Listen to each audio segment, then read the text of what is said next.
Alright, so I'm gonna give you a little robotics update.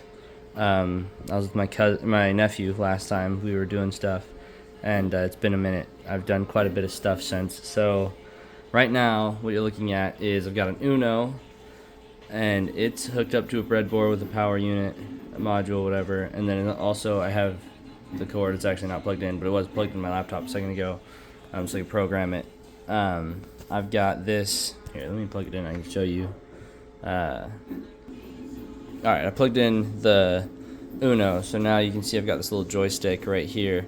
It makes so if I move forward, this little servo gear moves. So we got that forward and back, and then side to side makes the stepper motor move. And then whenever I press down, so I press down and move to the side, then it makes this other servo motor move. It's not focusing well, but yeah, so you can see that. So that's what I've got all this for. All these wires and all this dumb stuff is all wiring up. So this little joystick moves my motors, and you can probably hear my 3D printer in the background. I am printing the gripper parts right now, so that will be a gripper here in a little bit.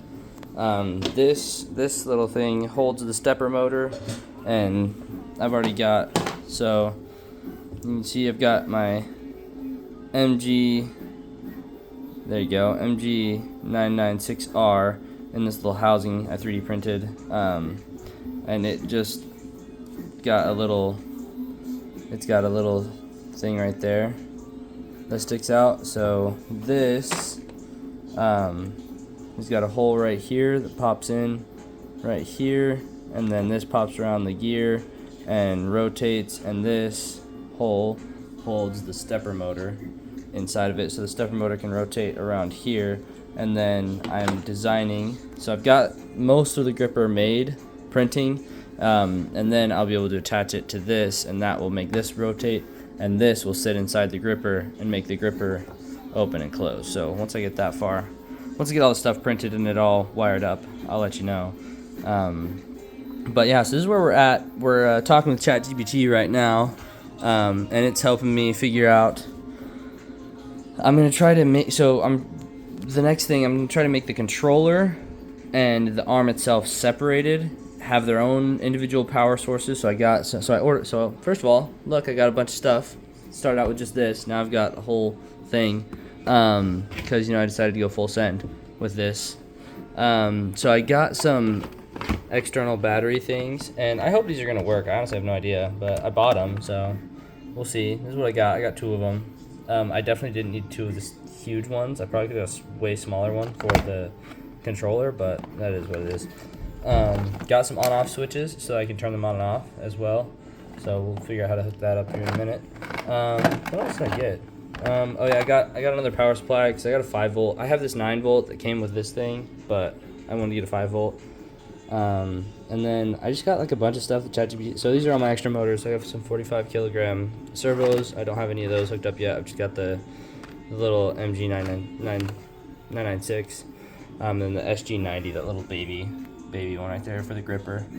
Got a bunch of batteries, and I got some adapters so I can use the batteries for power if I need. And then you can see like ESP32. Honestly, don't really know what it does, but it said I needed some, so I grabbed some. Got LM259, same thing over here. NF whatever it is. So not sure what any of it does yet, but I was told to get it, so I got it, and now we're just about to start learning how to hook it all up. I got a ton of these. It was like super cheap. Got more joystick things, but I think these are replacements for a remote control, so I don't know how to wire them up yet. Because this joystick module came with a little kit, and I was able to find a YouTube video that made it pretty easy. But yeah, so also I got this little tester thing for servos, because I watched a dude on YouTube, and he was like, hey, anytime you're using a servo motor, you should test it. Got a bunch of extra like resistors and capacitors for, honestly, just because I thought I might need them one day, but I actually have no idea. So that's where we're at with the project. Adam is what I'm calling it. It's basically my own C3PO. That's what I tell everybody I'm building is C3PO, but his name is actually Adam because I like God and Adam was the first man. Even though that's like a little bit sacrilegious maybe, but I like it. So, that's where we're at. Check up with y'all next time.